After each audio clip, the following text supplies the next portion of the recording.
অনেকগুলো নাম আছে, আর তাদের মধ্যে একটি হলো যুদ্ধ বিমুখ। এই কথা আপনারা সবাই জানেন। দাদাও আমাকে বলেছেন যে তুমি এরকম কিভাবে যুদ্ধক্ষেত্র থেকে মুখ ঘুরিয়ে পালাতে পারো কানাই। দেখুন, যেটা সময়ের দাবি ছিল আমি সেটাই করেছি। যদি আমি রণভূমি ত্যাগ করে না পালাতাম, তাহলে কে জানে কত সৈনিক নিজেদের প্রাণ হারাতেন, কে জানে কতগুলি পরিবার নিজেদের বাঁচার আশা হারাতেন, কে বলতে পারে হয়তো কত প্রাণী এই সংসার ত্যাগ করতেন। আর তাই কখনো কখনো যুদ্ধ বিমুখ হওয়াই শ্রেয়। কখনো জীবনের ক্ষেত্রেও এটা প্রযোজ্য। যদি দূরে চলে গেলে আপনার সম্ভাবনা বৃদ্ধি পায়, তাহলে দূরে চলে যান। দূরে চলে যান সেই সকল ব্যক্তিদের থেকে যারা কথায় কথায় আপনাকে অপমান করেন, আপনার নিন্দা করেন, আপনাকে বাধা দেওয়ার চেষ্টা করেন, আপনাকে ছোট করেন।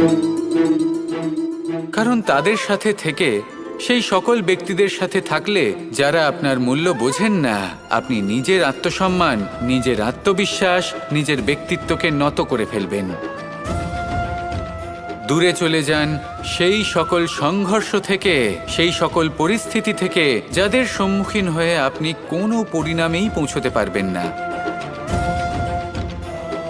যদি আপনি এইভাবে যুদ্ধ বিমুখ হয়ে উঠতে পারেন, যদি এই প্রবৃত্তি আপনি নিজের মধ্যে জাগ্রত করতে পারেন, তাহলে আপনার সামনে সেই যুদ্ধ চলে আসবে যাতে বিজয় লাভ করে আপনি নিজের অস্তিত্ব খুঁজে পাবেন। আর সেটাই হলো সবথেকে বড় জয়লাভ।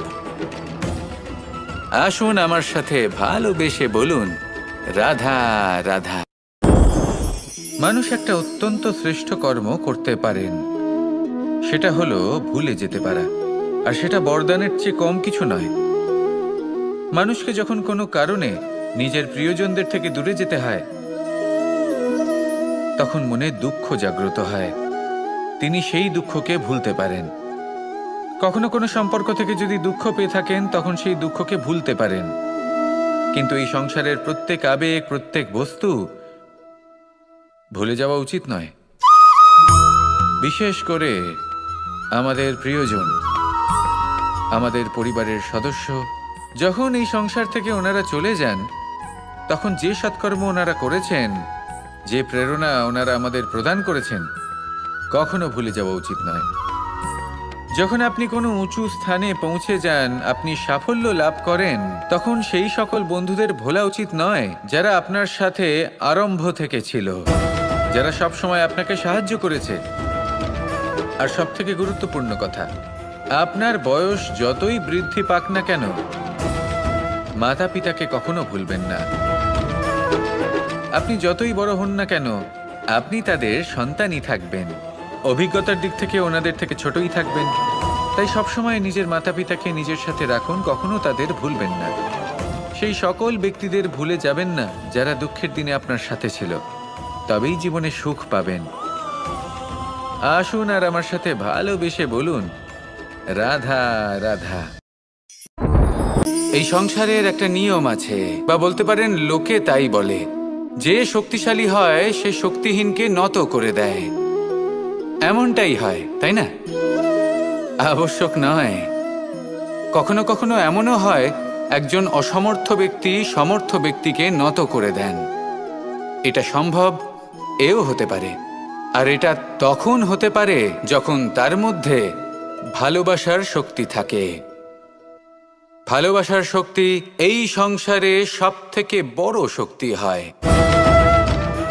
এই ভালোবাসার শক্তি দ্বারাই নির্ধন সুদামা আমাকে দিয়ে নিজের পা ধুইয়ে নিল, কিছু না বলেই, কিছু না চেয়েই।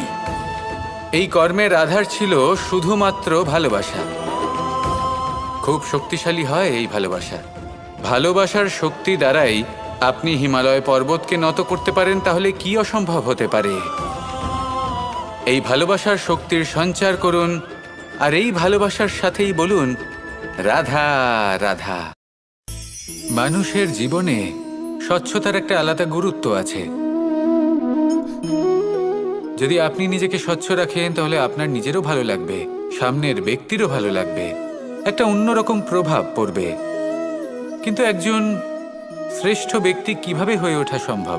যার মধ্যে গুণ আছে, শিক্ষা আছে, শুভ চেতনা আছে, যিনি সৎকর্ম করেন। কিভাবে হব সেই ব্যক্তি যার মধ্যে জ্ঞান আছে? শুধুমাত্র স্বচ্ছ থাকলে তো তা হওয়া সম্ভব নয়। প্রথমে আপনাকে বুঝতে হবে যে মানুষের মধ্যে 4টি মূল তত্ত্ব আছে। প্রথম হলো তার শরীর, যার দ্বারা উনি যে কোনো কর্ম করে থাকেন। দ্বিতীয় তত্ত্ব হলো তার মন, যার দ্বারা কোনো কর্ম করার জন্য সে নিজেকে প্রেরণা দিতে থাকে। তৃতীয় তত্ত্ব হলো বুদ্ধি, যে কর্ম আমরা করতে চাই, যে লক্ষ্যে আমরা পৌঁছতে চাই, সেটা আমরা কিভাবে কোন পথে করব সেটা স্থির করা যায় বুদ্ধি দিয়ে। আর চতুর্থ তত্ত্ব হলো আত্মা। আত্মা হলো এমন এক তত্ত্ব যার কোনো সমাপ্তি নেই। আত্মা হলো অজয়। কিন্তু এরও শুদ্ধিকরণের প্রয়োজন হয়। এই 4টি তত্ত্বের শুদ্ধিকরণ করতে থাকুন, এদের নির্মল রাখুন, শুদ্ধ রাখুন। এবং এটা কিভাবে হবে? শুভ চেতনা দ্বারা, জ্ঞানের দ্বারা, এবং সবথেকে বেশি গুরুত্বপূর্ণ প্রেমের দ্বারা। আসুন আমার সাথে ভালোবেসে বলুন, রাধা রাধা।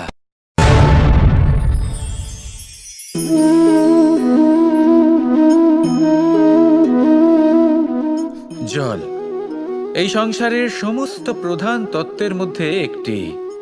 এই জল যে কোনো জ্বালা দূর করে, আগুনকে নিভিয়ে দেওয়ার ক্ষমতা রাখে, অবিরল অবিচলভাবে প্রবাহিত হতে পারে, একে কেউ বাধা দিতে পারে না। এর পথে বাধা সৃষ্টি করলে নিজের পথ নিজেই খুঁজে নেবে, বা সে নিজেই নিজের পথ বানিয়ে নেবে, কিন্তু কখনো থামবে না। এই জল হলো মহান, আর এর একটা মহান গুণ আছে, এর নিজস্ব কোনো রং নেই। কিন্তু যখন মেঘ থেকে বৃষ্টিরূপে পৃথিবীতে ঝরে পড়ে, তখন সমস্ত সংসারকে রঙিন করে তোলে। যেখানে খরা হয়েছে সেখানে শ্যামল করে তোলে, যে স্থান শ্যামল সেখানে ভিন্ন ভিন্ন প্রকারের পুষ্প ফুটিয়ে তোলে। এই জল, এই জলের মতন আমাদের হতে হবে। ওর যেমন কোনো রং নেই, আমাদেরও যেন কোনো অহংকার না থাকে। শুধু কর্মের এই ধারাতে বইতে থাকুন, এই সংসারের মঙ্গল করতে থাকুন, শ্রেষ্ঠ কর্ম করতে থাকুন। এই সংসারকে এটা বলার কোনো প্রয়োজন নেই যে আপনি কে। আপনি যদি কর্ম করতে থাকেন, তাহলে এই সংসার নিজে থেকেই আপনার মূল্য জানতে পারবে। আর তখন এই মন প্রসন্ন হয়ে বলবে, রাধা রাধা। একদিকে হলো আঙুর, আর অন্যদিকে কিশমিশ। দেখতে গেলে এই দুটোই সবারই খুব প্রিয়, শিশু হোক, যুবক হোক, বা কোনো বৃদ্ধ ব্যক্তিই হোক না কেন। আর দেখতে গেলে এই কিশমিশ, এটা আঙুর থেকেই আসে, তারই অন্য একটি রূপ। কিন্তু কখনো হাটে যান আর গিয়ে জিজ্ঞেস করুন যে এই কিশমিশ আর আঙুর, এই দুইয়ের মধ্যে অধিক মূল্য কার? আপনিও নিশ্চয়ই জানবেন যে কিশমিশের মূল্য আঙুরের থেকে অনেক গুণ বেশি। এবার এরকম কেন হয়? এর পেছনে কি কারণ থাকতে পারে? একদিকে হলো সেই আঙুর যা টাটকা অবস্থায় গাছ থেকে পেড়ে খাওয়া যায়, আর অন্যদিকে হলো কিশমিশ যাকে মাসের পর মাস রোদে ফেলে রাখা হয়। একদিকে আঙুর যা কিনা অত্যন্ত রসালো, আর কিশমিশে কোনো রসই নেই। একটি হলো অত্যন্ত কোমল এবং সুন্দর, অন্যটি অমসৃণ এবং তাতে বিন্দুমাত্র সৌন্দর্য নেই, তাও তার মূল্য বেশি। এইসব কেন হয়? এই কারণেই হয় কারণ সেই আঙুর অনেক মাস পর্যন্ত রোদ সহ্য করে থাকে, কষ্ট সহ্য করে থাকে, তবেই সেই আঙুর কিশমিশে পরিণত হয়। এবার জীবনের কড়া রোদ যাকে সহ্য করতে হয়, তার সাথেও এটাই হয়ে থাকে, তারও মূল্য আপনা থেকেই বৃদ্ধি পায়। আপনার জীবনে আপনার গুণ, আপনার প্রতিভা, তা অত্যন্ত গুরুত্বপূর্ণ। কিন্তু যখন আপনি অভিজ্ঞতা লাভ করেন, তখনই সেই অভিজ্ঞতা আপনার গুণ এবং প্রতিভাকে আরও অনেক বেশি শ্রেষ্ঠ করে তোলে। তাই জীবনের কঠোর রোদের মধ্যেও দাঁড়িয়ে থাকাটা শিখে নিন, সাহসের সাথে কঠিন পরিস্থিতির সম্মুখীন হওয়াটা শিখে নিন। ঠিক এইভাবেই অভিজ্ঞতা লাভ করতে হয়। আর এই অভিজ্ঞতা আপনার মূল্য বৃদ্ধি করতেই থাকবে। আর তখন এই মন প্রসন্ন হয়ে বলবে, রাধা রাধা। আমাদের সকলের জীবনেই দুই ধরনের ব্যক্তি থাকেন, বন্ধু এবং শত্রু। তারা হলেন আমাদের প্রিয় বন্ধু, যারা আমাদের জীবনে সবসময় আমাদের পাশে থাকেন। কখনো কখনো আমরা তাদের জন্য কিছুই করি না, তাও তারা আমাদের আনন্দ প্রদান করেন, ভালোবাসা প্রদান করেন।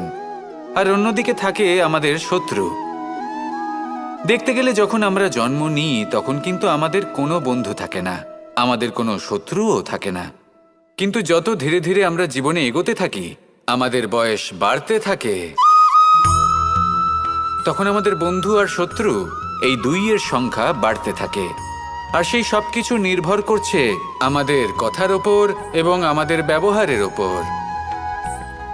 এবারে আপনি যদি কোনো ব্যক্তিকে স্বাগত জানান উদার চিত্তে, ভালোবেসে, তাহলে সেই ব্যক্তি আপনার বন্ধু হবেই হবে। কিন্তু যদি আপনি নিজে হাতে কাউকে সামনে অগ্রসর হতে বাধা দেন, বিনা কারণে তার সাথে খারাপ ব্যবহার করেন, তাহলে তার মনে শত্রুতার বোধ অবশ্যই জেগে উঠবে। আর রইল বিষয় কথার, যদি আপনার কথা মধুর হয় তাহলে সবাইকে আপনি আপন করে নিতে পারবেন। এই কথাই যদি কটু হয় তাহলে আপনার আপনজনেরাও দূরে চলে যেতে পারে। তাই নিজের কথার ওপর সংযম রাখুন এবং নিজের আচরণ উদার করে তুলুন। জীবনে সুখই সুখ থাকবে। আসুন আমার সাথে ভালোবেসে বলুন, রাধা রাধা। এই সংসারে যখনই কোনো সমস্যা আসে তখন আমরা আমাদের সব থেকে বড় সম্বলের কাছে আশ্রয় খুঁজি, তা হলো আমাদের বিশ্বাস। এবার প্রশ্ন হলো এটাই যে এই বিশ্বাস কার উপর করা যেতে পারে? পরিবারের ওপর, বন্ধুর ওপর, নাকি তাদের ওপর বিশ্বাস করা উচিত যাদেরকে আমরা কখনো সঙ্গ দিয়েছি? দেখুন, এই সংসারে বিপদের সম্মুখীন হলে কে আপনাকে সাহায্য করবে সেটা নির্বাচন করা আপনার হাতে নেই। সেটা সেই সকল ব্যক্তির উপর নির্ভরশীল যে তারা আপনাকে সাহায্য করবে নাকি করবে না। অর্থাৎ যখনই কোনো বিপদ আসে সর্বপ্রথম তার সম্মুখীন আমাদের নিজেকেই হতে হয়। আর তার জন্য প্রস্তুত থাকা প্রয়োজনীয়, সেই শক্তি, সেই সাহস অর্জন করা প্রয়োজনীয়। দেখুন, যখনই অন্ধকার আসে তখন সবার আগে কে আপনাকে ত্যাগ করে চলে যায়? আপনার নিজেরই ছায়া। এই অন্ধকারের সম্মুখীন হতে হয় অন্তরের প্রদীপের দ্বারা, অন্তরের আত্মা দ্বারা। তবেই আপনি অন্ধকারের ওপর জয়লাভ করতে পারবেন। সেই জন্য যে বিপদই আসুক না কেন নিজেকে তার জন্য প্রস্তুত রাখা উচিত। সেই সাহস নিয়ে আসুন। এমন কোনো বিপদ নেই যা আপনাকে ভেঙে দিতে পারে। আসুন আমার সাথে ভালোবেসে বলুন, রাধা রাধা। এই সংসারে সব থেকে ভয়ানক এবং গভীর অন্ধকার কোনটা? সেটা যখন মেঘ সূর্যকে ঢেকে দেয় এবং সংসার অন্ধকারাচ্ছন্ন হয়ে ওঠে, নাকি তখন যখন সূর্যাস্তের সময় ঘনিয়ে আসে, সূর্য ঢলে যায় এবং এই সংসারে অন্ধকার ছেয়ে যায়, নাকি সেই অমাবস্যার রাত্রি যখন চতুর্দিকে ঘন অন্ধকার থাকে এবং চন্দ্রমার প্রকাশ কোথাও থাকে না? না, এই সংসারে সব থেকে বেশি ভয়ানক অন্ধকার হলো মানসিকতার অন্ধকার। মানসিকতা খুব গভীর একটা বিষয়। এই মানসিকতাই সত্যের রূপ ধারণ করে এবং আমাদের এই মানসিকতা এবং বিবেকে একটা সূর্য থাকে।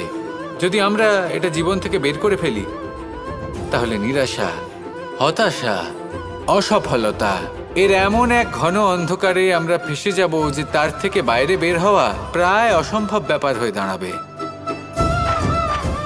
বড়ই কঠিন হয় সেই সময়। সেই জন্য ইতিবাচক মনোভাব থাকা খুব প্রয়োজনীয়। এটা ভাববেন না যে এটা আমার সাথে কেন হলো, এই সমস্যা কেন এলো, ওই ব্যক্তি আমার সাথে এটা কেন করলেন। এটা ভাবুন যে আমি জীবনে যে পরিস্থিতিতে দাঁড়িয়ে আছি তার থেকে আমি ঠিক কিভাবে বাইরে বেরোতে পারবো। যতই ঘন অন্ধকার থাকুক না কেন, খুব ছোট একটা প্রদীপের প্রকাশ আমাদের পথপ্রদর্শক হয়ে দাঁড়াতে পারে। আর আমাদের জীবনে এই ছোট্ট একটা প্রকাশ হলো আশা। এই আশার একটি কিরণ আমাদের অত্যন্ত গাঢ় অন্ধকারেও পথ দেখাতে পারে। তাই এই আশাকে সবসময় মনে প্রজ্বলিত করে রাখুন। গাঢ় থেকে গাঢ় অন্ধকারের সাথে, কঠিন থেকে কঠিনতর সমস্যার সাথে লড়াই করুন, সামনে এগিয়ে চলুন, আর আমার সাথে ভালোবেসে বলুন, রাধা রাধা। শত্রুতা। একজন মানুষ অন্য মানুষের সাথে শত্রুতা করে বসেন। দুজন ঘনিষ্ঠ বন্ধু, এমনও এক সময় আসতে পারে যখন এনারা একে অপরের শত্রু হয়ে ওঠেন। এর অনেকগুলো কারণ হতে পারে, কিন্তু মূল কারণ হলো আলোচনা। আগে হ্যাঁ, আপনি যদি কারোর বিষয়ে আলোচনা করেন তাহলে সে আপনার শত্রু হয়ে যেতে পারে। এবার মনে একটা প্রশ্ন আসতে পারে যে এটা কিভাবে সম্ভব হতে পারে? আলোচনা, এটা তো অত্যন্ত জরুরি। যদি আমি নিজের বন্ধুর খারাপ কাজের বিষয়ে আলোচনাই না করি তাহলে সে শুধরবে কি করে?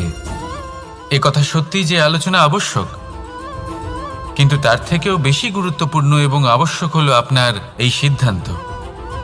সিদ্ধান্ত এটাই যে আপনার এই আলোচনা কোন স্থানে করবেন। যদি এটা সবার সামনে করবেন ভাবেন, তাহলে তা অপমানও হয়ে যেতে পারে। যদি এটা আলাদাভাবে করেন তাহলে তা পরামর্শ হয়ে যায়। অপমান কেউ স্বীকার করতে পারেন না, কিন্তু পরামর্শ সকলের ভালো লাগে।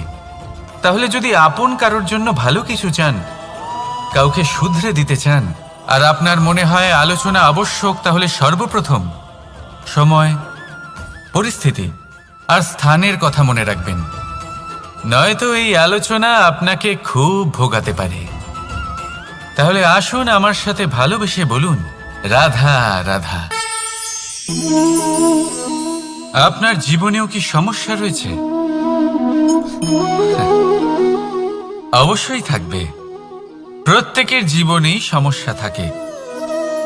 প্রত্যেক মানুষ জিজ্ঞাসাও করেন যে এই সমস্যা আসলে কি আর কেন আসে জীবনে। আপনাকে একটা কথা বলে দিই যে সমস্যা আসলে সেটা নয় যা আপনার পথে বাধা সৃষ্টি করে, বরং সমস্যা হলো সেটাই যেটা আপনি তখন দেখতে পান যখন আপনার একাগ্রতা আপনার পথ থেকে, আপনার লক্ষ্য থেকে সরে যেতে থাকে। আর এই সমস্যাগুলি দূর করার জন্য, এর সমাধান করার জন্য একটাই পথ আছে। নিজের সমস্ত ভাবনা আরো একবার একাগ্র করুন নিজের পথের দিকে, নিজের লক্ষ্যের দিকে। আপনার সমস্ত ভাবনা যদি কেন্দ্রীভূত হয় নিজের লক্ষ্যে, তাহলে এই সমস্যা দূরে থাকবে। যদি এরকম না হয়, যদি আপনার মন একটু অন্যদিকে চলে যায়, তাহলে এই সমস্ত সমস্যা আবার সামনে চলে আসে আর বাড়তেও থাকে। দেখুন, যেখানে আপনার লক্ষ্য রয়েছে, বাণ যদি সেখানেই চালাতে হয়, তাহলে দৃষ্টি তো সেদিকেই রাখতে হবে। তবেই তো আপনি সেই লক্ষ্য ভেদ করতে পারবেন। সেই জন্য মনে রাখবেন, সর্বদা লক্ষ্য রাখবেন নিজের পথে, সেই পথেই সামনে এগোতে থাকুন নিজের লক্ষ্যের দিকে। আপনি যত সামনে এগোতে থাকবেন এই সমস্যা তত পিছিয়ে যাবে। তাহলে আসুন আমার সাথে ভালোবেসে বলুন, রাধা রাধা। এই পাখিরা সত্যি খুব সুন্দর, আমার খুব ভালো লাগে। আপনি নিশ্চয়ই শুনে থাকবেন যে কিছু পাখির কাছে ডানা অবশ্যই থাকে, কিন্তু উড়তে পারে না। তারা চায় উঁচু আকাশে উড়ে বেড়াতে এবং মেঘেদের সাথে কথা বলতে, করতেই পারে না। এবার এই সংসারেও পাওয়া যায় ঘুড়িও। এদের মধ্যে না জীবন আছে, না প্রাণ আছে, আর না আছে ডানা, কিন্তু এরা আকাশের সাথে কথা বলে, হাওয়ার বেগের সাথে কথা বলে, আনন্দ করে, উৎফুল্ল হয়ে ওঠে। আকাশে জীবনের কিছু মুহূর্ত কাটায়। তার কারণ কি হতে পারে? কারণ হলো সুতো। এই সুতো যদি সঠিক হাতে থাকে, তাহলে এই কাগজের তৈরি ঘুড়িও আকাশের উচ্চতায় উড়ে বেড়াতে পারে। এবার এই সুতো আসলে কি? এই সুতো হলো আসলে ভালোবাসা। এই সুতো হলো আসলে বিশ্বাসের, আর এটা আপনি দিয়ে থাকেন তাদের হাতে যাদের আপনি বিশ্বাস করেন, যাদের আপনি নিজের সর্বস্ব দিয়ে দেন। ভেবে দেখুন, এই ভালোবাসা আর বিশ্বাসের সুতো আপনি যদি সঠিক মানুষের হাতে দিয়ে দেন, তাহলে আপনি অনেক উচ্চতায় উঠতে পারবেন, আকাশের উচ্চতায় উড়ে বেড়াতে পারবেন, মেঘের সাথে কথা বলতে পারবেন, পাখিদের মতো উড়তে পারবেন, যা ইচ্ছে তাই করতে পারবেন। শুধু এই মানুষ সঠিক হতে হবে, এমন একজন মানুষ যার মনে আপনার জন্য ভালোবাসা রয়েছে, এমন এক মানুষ যার মনে কোনো স্বার্থ নেই, যিনি পরোপকারী, এমন একজন ব্যক্তি যিনি আপনার অস্তিত্বকে বাইরে নিয়ে আসতে পারবেন, তাকে উজ্জ্বল করে তুলবেন। তাহলে ভালোবাসুন, আনন্দ করতে থাকুন, আর এই আনন্দ সহকারে বলুন, রাধা রাধা।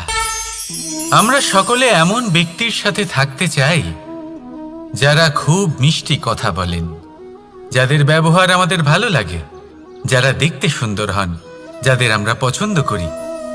আর সব সময় এমন ব্যক্তির থেকে দূরে থাকতে চেষ্টা করি যাদেরকে আমরা পছন্দ করি না, যাদের কথা আমাদের খারাপ লাগে, যাদের কথা একটু কঠোর হয়। আমরা সব সময় চেষ্টা করি এদের থেকে দূরে থাকার, ঠিক কিনা? কিন্তু যদি বাস্তবটা দেখি, তাহলে এই কঠোরতা জীবনে শান্তির প্রলেপ দেয়। ওষুধও একটু কড়াই হয়, কিন্তু এ কি করে? আমাদের সুস্থ করে তোলে।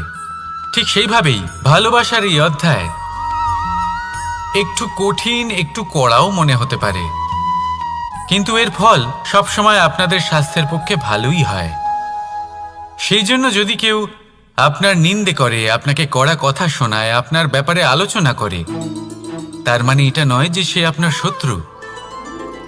হতে পারে তিনি আপনার বন্ধু হন, আপনার জন্য ভালো চান, আপনাকে শুধরে নিতে চান, আপনার মধ্যে কোনো পরিবর্তন দেখতে চান। সেই জন্য কখনো কারোর কথা শুনে বা কাউকে দেখে প্রাথমিকভাবে এই সিদ্ধান্ত নেবেন না যে তিনি আপনার শত্রু হন নাকি আপনার বন্ধু হন। এমনও শত্রু হয়ে থাকেন যে গুড়ের মতো মিষ্টি মিষ্টি কথা বলে আসলে আপনাকে বিষ পান করিয়ে দেবেন, আর এমনও বন্ধু থাকেন যারা আসলে নিমের মতো কড়া কথা বলেন কিন্তু আপনাকে অমৃত পান করান। এদের মধ্যে পার্থক্য করতে জানতে হবে, কে আসলে শত্রু হন আবার কে আসলে মিত্র হন। এই পার্থক্য যখন আপনি করতে শিখবেন, তখন আপনি এই সংসারের সব থেকে সুখী প্রাণী হয়ে উঠবেন। এই পার্থক্য বোঝা সহজ নয়, কিন্তু অবশ্যই আবশ্যক। রাধা রাধা। অসুখ। এমন কোনো মানুষ আছেন এই সংসারে যার অসুখ করে না? প্রত্যেক মানুষ কখনো না কখনো অবশ্যই অসুস্থ হয়েছে, তার এই শরীর রোগের শিকার অবশ্যই হয়েছে। এবারে দেখুন, এই রোগ আসে আবার এই রোগ চলেও যায়, কিন্তু সেই রোগ আমাদের কষ্ট দিতে কেন সক্ষম হয়? কারণ হলো স্বচ্ছতা। যদি এই স্বচ্ছতা শরীরে না থাকে, তাহলে মানুষকে শারীরিক কষ্ট পেতেই হবে। ঠিক সেইভাবেই অত্যন্ত প্রয়োজনীয় হলো এই স্বচ্ছতা যেন মনেও থাকে। যদি এই স্বচ্ছতা মনে না থাকে, তাহলে মানুষ চারিত্রিকভাবে কষ্ট সহ্য করেন। এবারে নিবারণ কি হতে পারে? বড়ই সহজ এর উপশম। যদি রোগ শরীরে হয়, তাহলে সর্বপ্রথম স্বচ্ছতা বজায় রাখতে শিখুন, এই শরীরকে পরিষ্কার রাখতে শিখুন। বিচক্ষণতার সাথে এই রোগের সম্মুখীন হন, ভয় পাওয়ার কোনো দরকার নেই। ব্যায়াম করতে থাকুন, সব ঠিক হয়ে যাবে। সেইভাবেই যদি এই অসুখ মনে হয়, তাহলে কি করা যায়? সর্বপ্রথম তার আধারের উপরে নজর দিন। আপনার এই আধারই হলো আপনার আহার। যা আপনি আহার করবেন সেরকমই মানুষ হয়ে উঠবেন। সেইভাবেই আপনি যেরকম ভাবেন সেরকমই মানুষ হয়ে উঠবেন। সেই জন্য নিজের ভাবনাকে শুভ করুন, নিজের দৃষ্টিভঙ্গিকে শুভ করে তুলুন, সব কিছু সঠিক হবে। আপনার আমার সবার মধ্যেই এক রাক্ষস বাস করে, তার সম্মুখীন হন, তাকে পরাস্ত করুন। তাহলে এই রোগ সে শরীরেই হোক বা মনের মধ্যে, যদি সঠিক সময় তাকে আটকানো না যায়, তাহলে যে কোনো সময় তা মহামারীর রূপ ধারণ করবে। সেই জন্য সাবধানে থাকুন, সুস্থ থাকুন। তাহলে আসুন আমার সাথে ভালোবেসে বলুন, রাধা রাধা।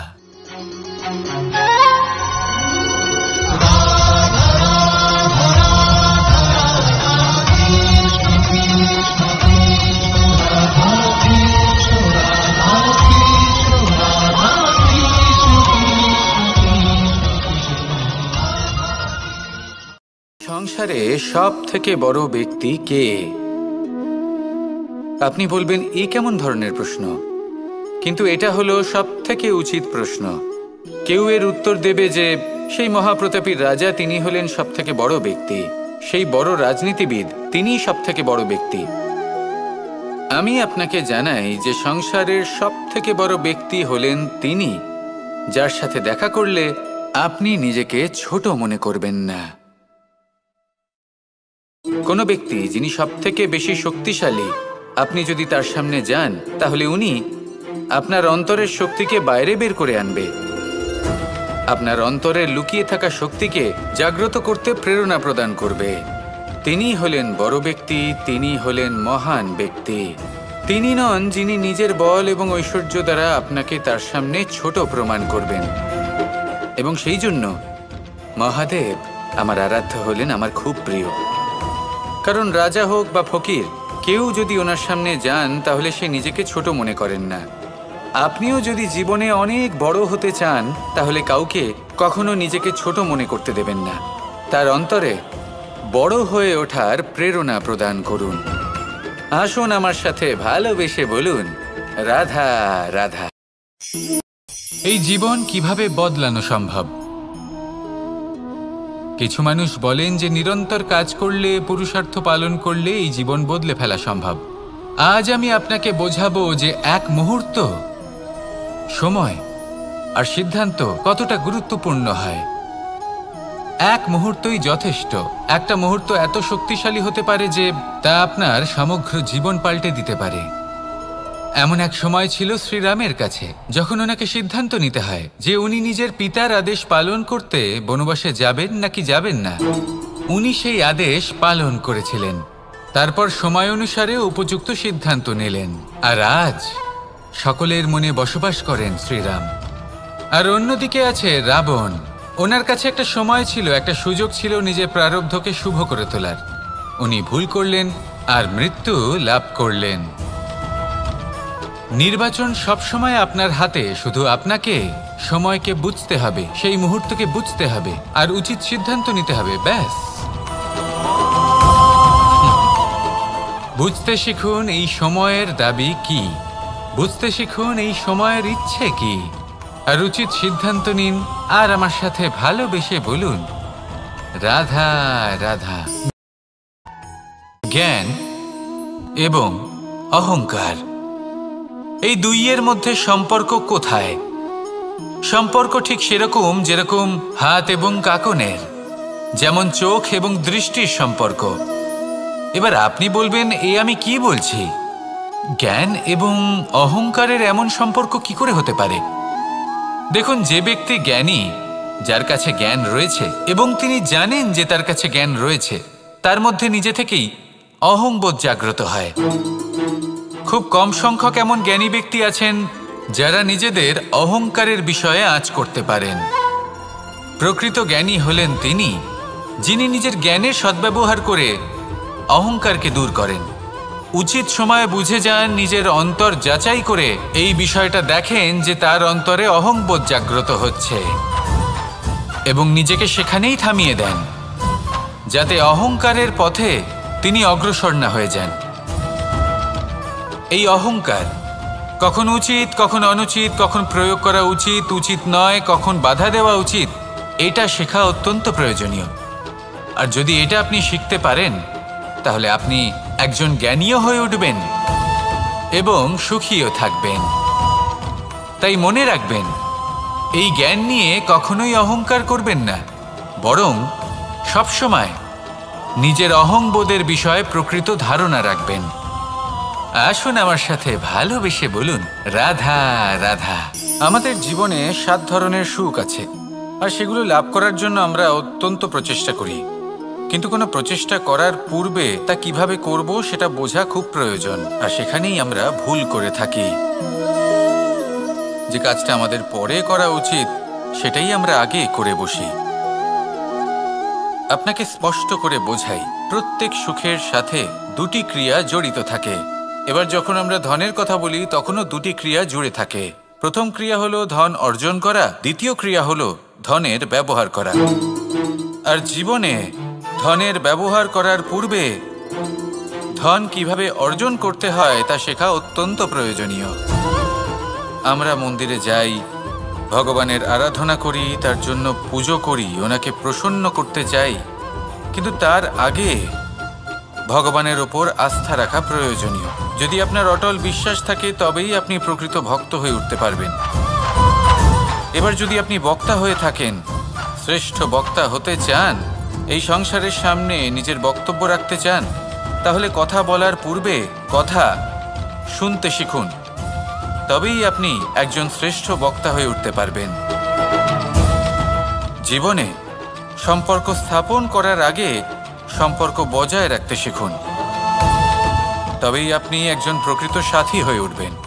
জীবনে পরাজয় মানার পূর্বে বিজয়ী হওয়ার চেষ্টা কিভাবে করতে হয় সেটা শিখুন। তবেই আপনি একজন নিপুণ ব্যক্তি হয়ে উঠবেন। অন্তিম এবং সবথেকে গুরুত্বপূর্ণ কথা, জীবনে ভালোবাসা লাভ করার পূর্বে ভালোবাসা প্রদান করতে শিখুন। তবেই আপনি একজন প্রকৃত প্রেমী হয়ে উঠবেন। আসুন আমার সাথে ভালোবেসে বলুন, রাধা রাধা। এই সংসারের সবথেকে বড় যুদ্ধ কোনটা? দেব-অসুরের যুদ্ধ যা অনেক বছর ধরে চলেছিল, নাকি রাম রাবণের যুদ্ধ, নাকি মহাভারত? না, সংসারের সবথেকে বড় যুদ্ধ হলো সেইটা যা নিজের সাথে লড়া হয়, নিজের মনের সাথে লড়া হয়, নিজের অন্তরের সাথে লড়া হয়। এটাই সবথেকে বড় যুদ্ধ। এবার নিজেই দেখুন আপনার সবথেকে বড় শত্রুকে। আপনার স্বার্থ, আপনার কামনাগুলি, আপনার অহংকারগুলি, যা আপনাকেই নষ্ট করে দেয়। যদি এদের ওপর আপনি বিজয় লাভ করতে পারেন, তাহলে ধরে নিন এই সংসারে সবার উপরে আপনি বিজয় লাভ করতে পারবেন। এই সংসারে কেউ আপনাকে পরাজিত করতে পারবে না। কিন্তু তার জন্য প্রয়োজন অনুভূতির। অনুভূতি ভালোবাসার, অনুভূতি অনুপ্রেরণার। যে ব্যক্তি ভালোবাসতে পারেন এবং প্রেরণা দিতে পারেন, তিনি চিরকাল জয় লাভ করতে পারেন। নিজের কাছে ভালোবাসার এক অস্ত্র রাখুন আর প্রেরণার এক ঢাল। জীবনে কেউ আপনাকে পরাজিত করতে পারবে না। আসুন আর আমার সাথে ভালোবেসে বলুন, রাধা রাধা। সৌন্দর্য। মানুষ নিজের সৌন্দর্যের বিষয়ে কতটা ভাবে, চায় যে সে সবথেকে বেশি রূপবান হবে, সবথেকে বেশি সুন্দর হবে। কিন্তু সৌন্দর্যের পরিভাষা কি তা কি সে জানে? কোনো মাকে জিজ্ঞেস করুন, ওনার জন্য সৌন্দর্যের পরিভাষা ওনার সন্তান। কোনো ভক্তকে জিজ্ঞেস করুন, ওনার জন্য সৌন্দর্যের পরিভাষা ওনার ভগবান। শ্রীরামকে জিজ্ঞেস করুন, ওনার জন্য সৌন্দর্যের পরিভাষা হলো হনুমান। ভাঙা হানু, ফুলে যাওয়া মুখ, দেখতে গেলে উনি বানর, লম্বা লেজ, এত নিরীহ যে ওনাকে অমূল্য মালা দিলে সেটা ছিঁড়ে তার ভেতরে শ্রীরামকে খুঁজছিলেন। কিন্তু ওনার ভাবনা কত সুন্দর। উনি এটা বিশ্বাস করেন যে সংসারের যতই মূল্যবান জিনিস দিয়ে এই মালা তৈরি করা হোক না কেন, যদি এর মধ্যে শ্রীরাম না থাকেন তাহলে এর মধ্যে কোনো অর্থ নেই। সৌন্দর্য রূপে নয়, ভাবনায় নিহিত থাকে। যদি আপনি সৌন্দর্য প্রাপ্ত করতে চান তাহলে তা কর্মে নিয়ে আসুন, ভাবনায় এবং বিচারে নিয়ে আসুন। এই সৌন্দর্য আপনার সাথেই থাকবে। যদি আপনি সৌন্দর্যকে রূপের মধ্যে খোঁজেন তাহলে কিছুক্ষণের জন্য পাবেন, সেই সৌন্দর্য সময়ের সাথে হারিয়ে যাবে। সৌন্দর্য যদি পেতে চান, খুঁজতেই চান, তাহলে হৃদয় খুঁজুন, কর্মে খুঁজুন। মন প্রসন্ন হয়ে বলবে, রাধা রাধা। এই সংসারে মানুষ জন্মগ্রহণ করেন, বড় হতে থাকেন, পুরুষার্থ লাভ করেন, অর্জন করেন। অর্জন করা আসলে কি? বেশিরভাগ মানুষ বলেন অর্জন করা অর্থাৎ ধন সম্পত্তি অর্জন করা। আর কি অর্জন করা যায়? আর কি লাভ করা যায়? আসল প্রশ্ন হলো এটাই যে কি এমন আছে যা বাস্তব রূপে অর্জন করার যোগ্য। তা হলো ব্যবহার, জ্ঞান এবং সন্তোষ। কেন? কারণ আপনি যখন এই সংসার ছেড়ে চলে যাবেন, তখন আপনার ধন সম্পত্তি আপনাকে বিদায় জানাতে আসবে না। আপনাকে বিদায় জানাতে আসবে আপনার আপনজন, যাদের সাথে আপনার সুসম্পর্ক ছিল।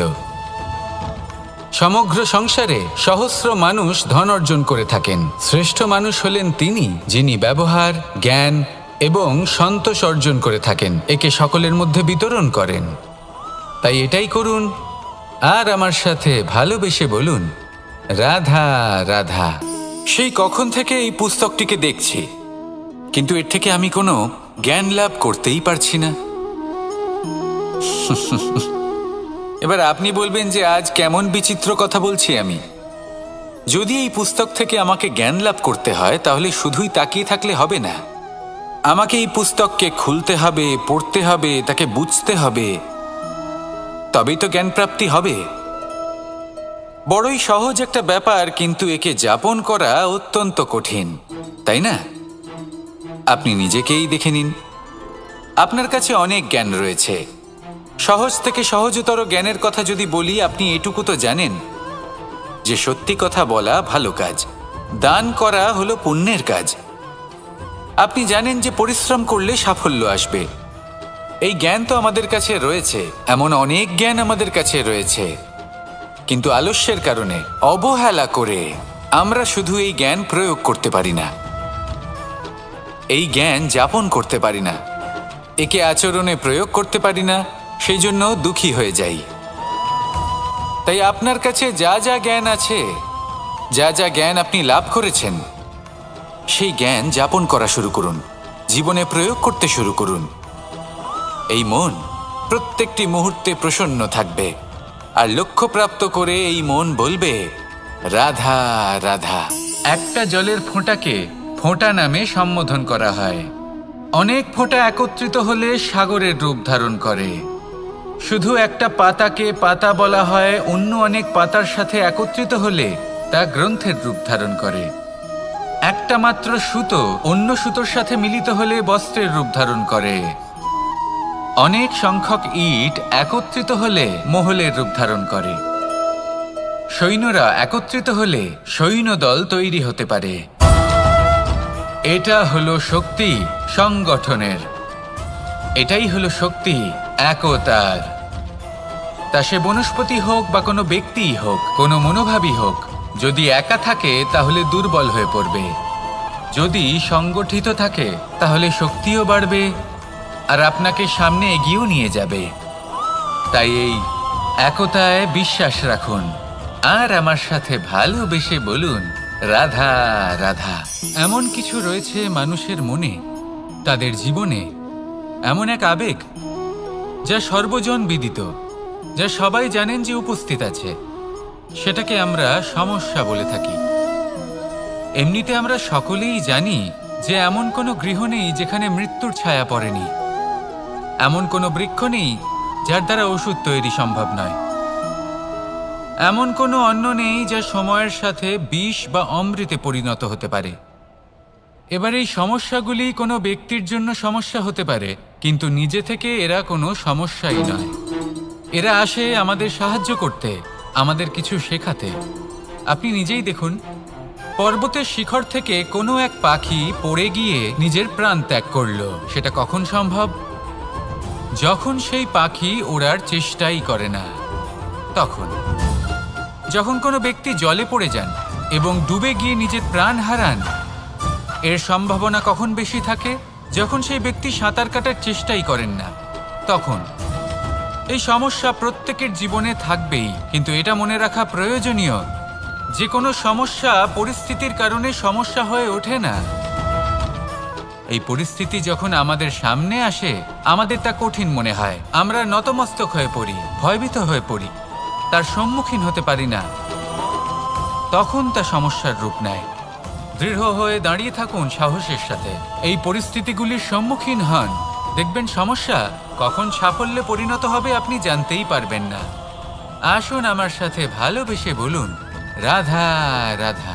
এই সংসারে কখনো কোনো ব্যক্তিকে তার বাইরের পোশাক দেখে বিচার করার চেষ্টা করবেন না। এটা খুব বড় ভুল করবেন।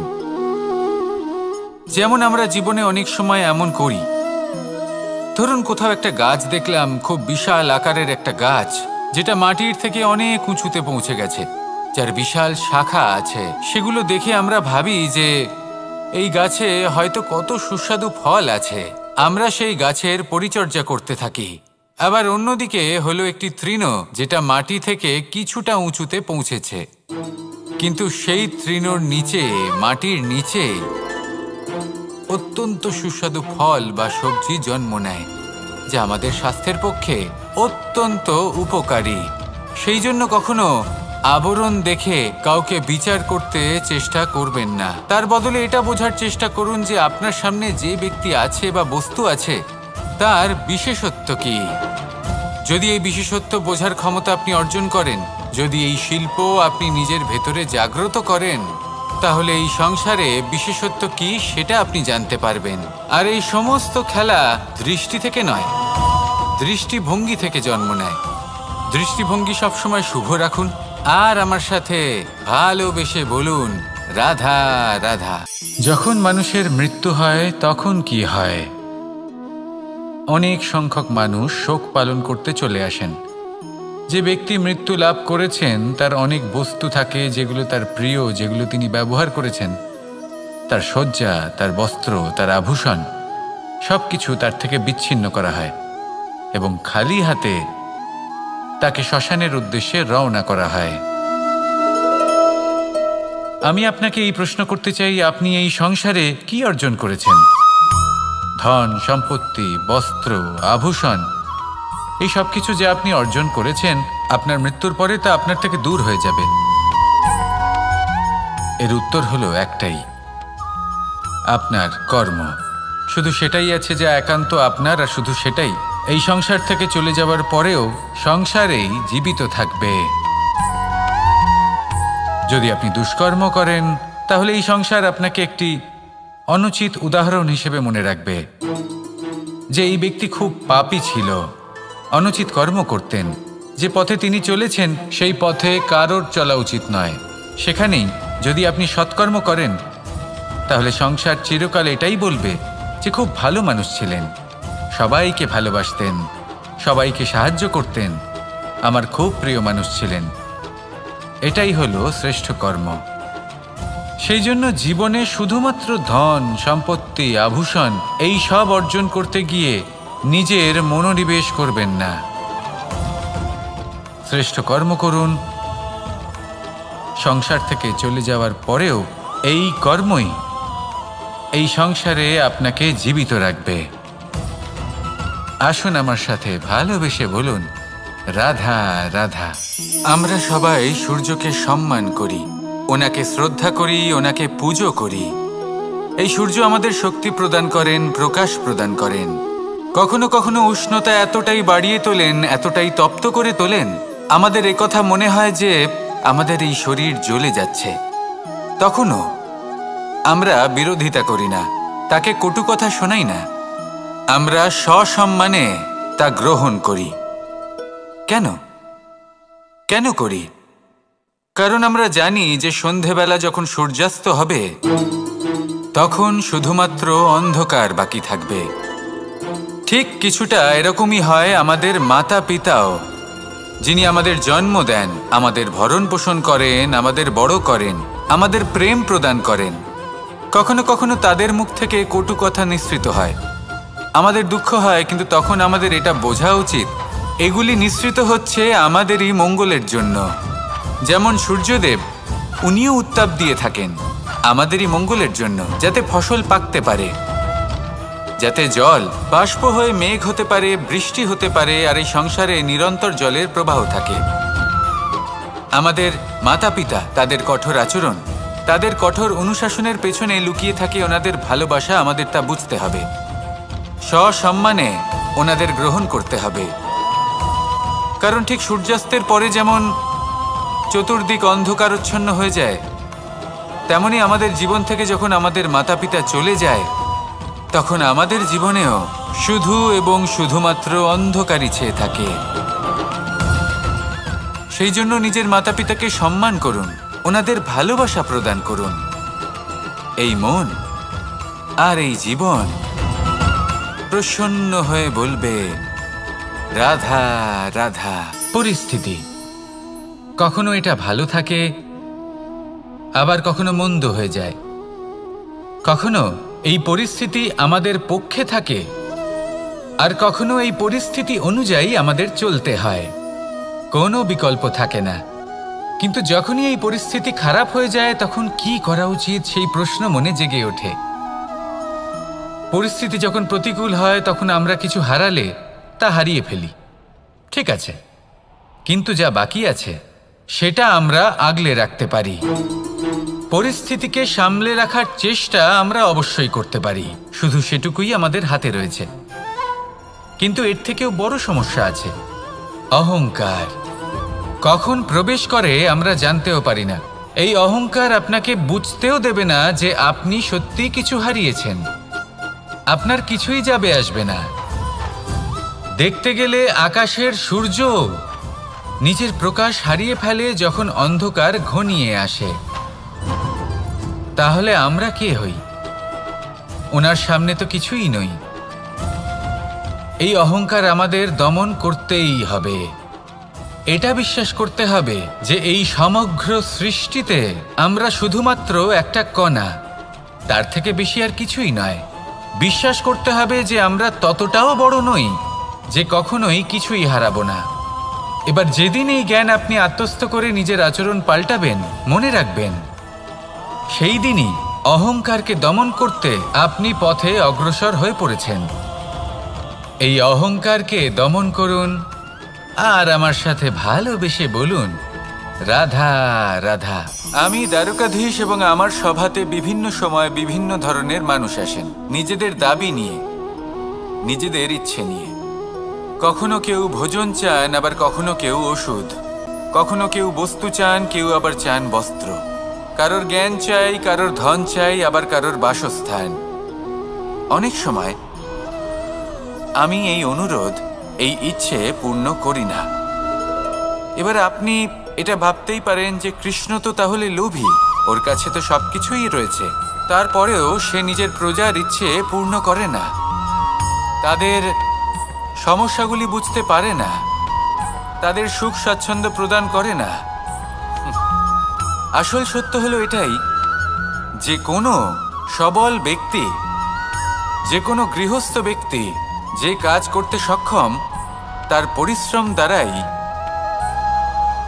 নিজের প্রয়োজনগুলি এবং ইচ্ছেগুলি পূরণ করা উচিত। এটা অত্যন্ত প্রয়োজনীয়।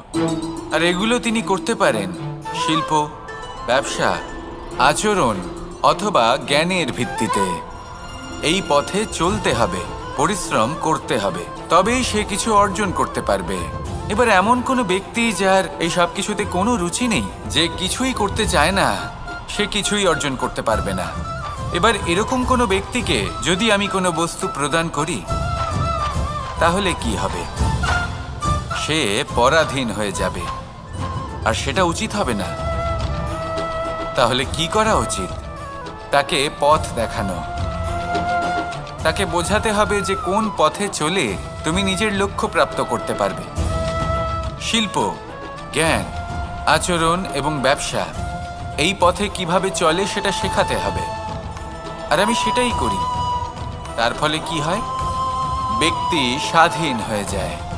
সংসারে সে যা চাইবে তাই প্রাপ্ত করতে পারবে, কখনো কারোর থেকে কিছু চাইবার প্রয়োজন পড়বেই না। এই কথাটা সবসময় মনে রাখবেন। যখনই দান করবেন তা ভাবনা চিন্তা করে এমনভাবে দান করবেন যাতে সামনের ব্যক্তি স্বাধীন হতে পারেন, পরাধীন নয়। আসুন আমার সাথে ভালোবেসে বলুন রাধা রাধা। আমরা সকলে শক্তি অনুভব করতে চাই। এবার যদি আপনাকে জিজ্ঞেস করা হয় যে সবথেকে বেশি শক্তির অনুভব কোথা থেকে করা সম্ভব, তখন কেউ কেউ বলবেন পুষ্টিকর আহার গ্রহণ করলে, ব্যায়াম করলে, কেউ বলবেন ধন লাভ করলে, বন্ধুদের থেকে, পরিবারের থেকে, আদি ইত্যাদি। এইভাবে আপনি শক্তির অনুভব অবশ্যই করতে পারেন, কিন্তু সবথেকে বেশি শক্তির অনুভব যদি আপনি করতে চান তাহলে তা পাবেন শুধু একতার দ্বারা, সংগঠনের দ্বারা। যদি আপনাকে উদাহরণ দিই, নিজের এই হাতটাকে দেখুন, 5টা আঙুল রয়েছে। কোনো একটা বস্তুকে নিজের একটা আঙুল দ্বারা তুলে ধরার চেষ্টা করে দেখুন, বড়ই কষ্ট হবে। তখন আপনি বুঝতে পারবেন যখন এই 5টি আঙুল একত্রিত হয় তখন কোনো কাজ কতটা সহজ হতে পারে। এটাই হলো শক্তি, একতার। সব থেকে ভালো উদাহরণ যদি আপনাকে দিই তাহলে বাঁশি। এই বাঁশি থেকে অত্যন্ত মধুর সুর নির্গত হয় যা সবার মন প্রসন্ন করে দেয়। এই কথা সত্যি, কিন্তু এই বাঁশি আমি একটা বা দুটো আঙুল দিয়ে বাজাতে পারবো না। আমাকে প্রত্যেকটা আঙুল ব্যবহার করতেই হবে, তবেই এর থেকে মধুর সুর নির্গত হবে যা সকলকে প্রসন্ন করবে, ঠিক কিনা? ঠিক এইভাবেই যদি আপনি চান যে আপনার জীবনরূপী বাঁশি থেকেও মধুর সুর নির্গত হোক বা সবার মনকে প্রসন্ন করে তুলুক, তাহলে আপনাকেও জীবনে একতা নিয়ে আসতেই হবে। আপনি একাও কর্ম করতে পারেন, পথ চলতেও পারেন, সামনেও এগোতে পারেন, সাফল্যও লাভ করতে পারেন। কিন্তু যখন সকলে একসাথে এগোবেন, সেই পথে চলবেন, সেই কর্মই করবেন, তখন লক্ষ্যে অবশ্যই পৌঁছবেন, সাফল্য অবশ্যই লাভ করবেন। কিন্তু সেই সাফল্য এবং তার আনন্দর সংমিশ্রণটাই একটু অন্যরকম হবে। তাই জীবনে ঐক্যবদ্ধ হন, একসাথে মিলে এগোতে থাকুন, আর আমার সাথে ভালোবেসে বলুন, রাধা রাধা।